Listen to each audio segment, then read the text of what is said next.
Close your eyes and drift back to a world far older than memory, where the warm winds of the Nile carried the soft scent of papyrus and lotus blossoms across the golden sands. It is in this ancient land of Egypt, a kingdom of shimmering temples and silent pyramids, that a young girl named Cleopatra VII would one day become one of the most unforgettable figures in the history of the world. Born in 69 BCE to the Ptolemaic dynasty, she was not originally expected to rule, but fate often chooses surprising paths. Cleopatra grew up surrounded by whispers of past pharaohs and the legacy of Alexander the Great. Unlike many of her ancestors who clung tightly to Greek culture and never bothered to learn the Egyptian language, Cleopatra immersed herself in it, speaking as many as a dozen languages, eager to understand the diverse people she hoped one day to lead. Her childhood was shaped by court intrigue, shifting alliances, and the constant tension of a dynasty that always seemed on the edge of conflict. When her father, Ptolemy XII, died, Cleopatra, still only 18, inherited the throne along with her younger brother, Ptolemy XIII, who was just 10 years old. For a while, they ruled together as tradition demanded. But power is rarely shared willingly, and soon rivalry pushed Cleopatra out of Alexandria. She regrouped in the desert, gathering support from loyal followers, waiting for the right moment to reclaim her crown. This moment arrived on soft sandals and Roman armor.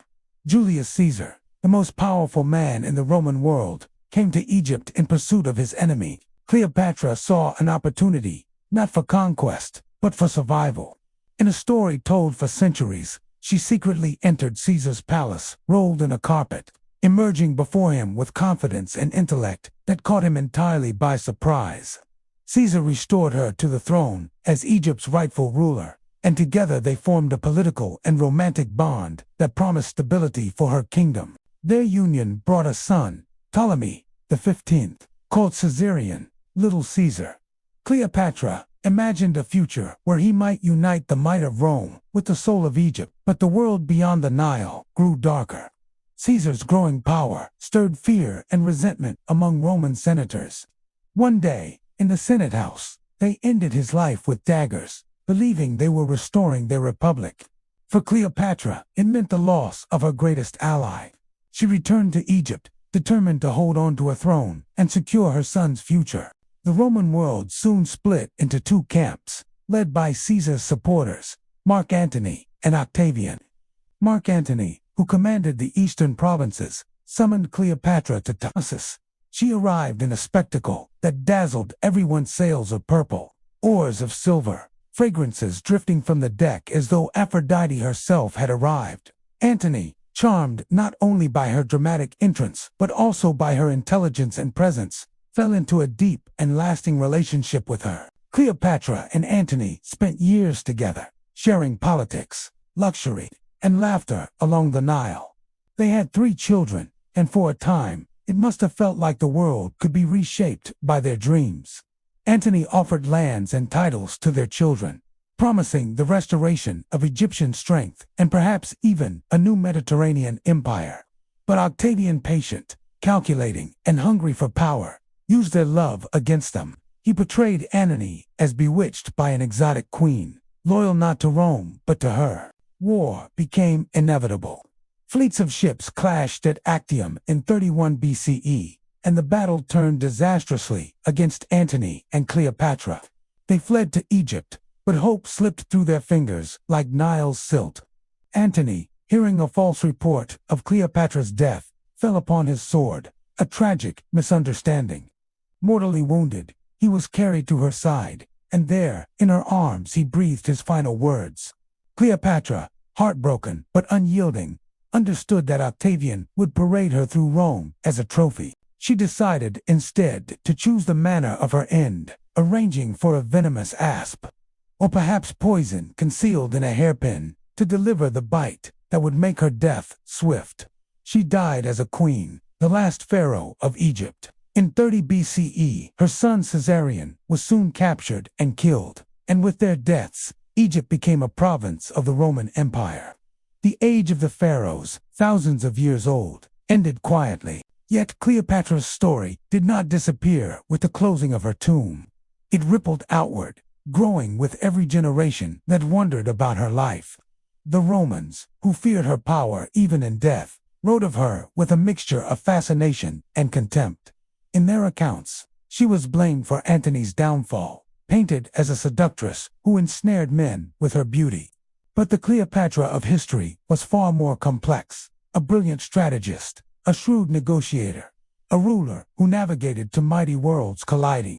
Across centuries, her image transformed like the shifting currents of the Nile.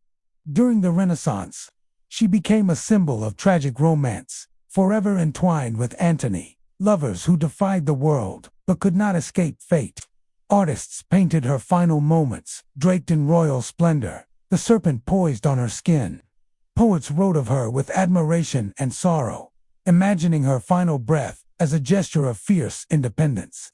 In the age of exploration and agictomania, her name became a spark that ignited curiosity for ancient Egypt itself. Travelers and scholars searched desert sands for remnants of her palace and her lost city beneath the waters of Alexandria as harbor.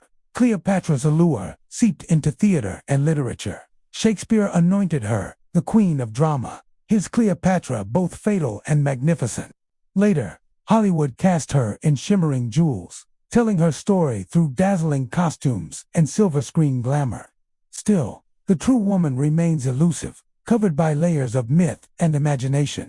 Historians today look past the legends, piecing together fragments of papyri coins stamped with her profile, and statues with features worn by time. What they discover is a leader who survived in a world designed to destroy her, a woman who mastered politics, understood the power of language and culture, and fought fiercely for the independence of her people. Her legacy flows further still, shaping how we think about female power and ambition. Cleopatra challenges simple definitions. She is remembered not merely as a seductress or a tragic lover, but as a monarch who faced one of the most formidable empires in history and dared to dream of a future where Egypt stood strong. Her story reminds us that strength can come cloaked in grace, that influence may bloom from intelligence more than force, and that even when empires fall, memory endures. As you drift deeper into rest, imagine her sailing upon the moonlit Nile, the water glittering beneath the stars that ancient priests once mapped as pathways of the gods.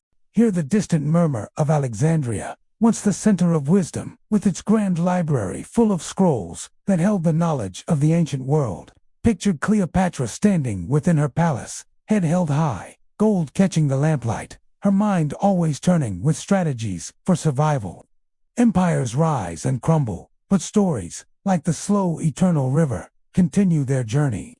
Cleopatra's life, filled with triumph and tragedy, ambition and courage, became more than the sum of historical moments.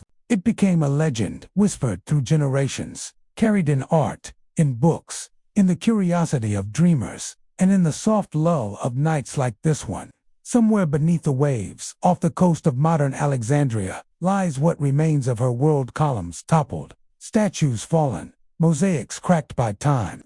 But her spirit slips through history like warm wind through papyrus reeds. She reminds us that to rule is to risk, to love is to hope, and to shape one's destiny is perhaps the most daring act of all. And now, as sleep draws near, let the timelessness of her story rock you gently. The candles of antiquity burn low, and the hush of the ancient world settles around you like a silken cloak. Cleopatra's tale, majestic and melancholic, has ended. Yet it continues to flow softly, like the Nile at night, steady and calm, carrying you into your dreams.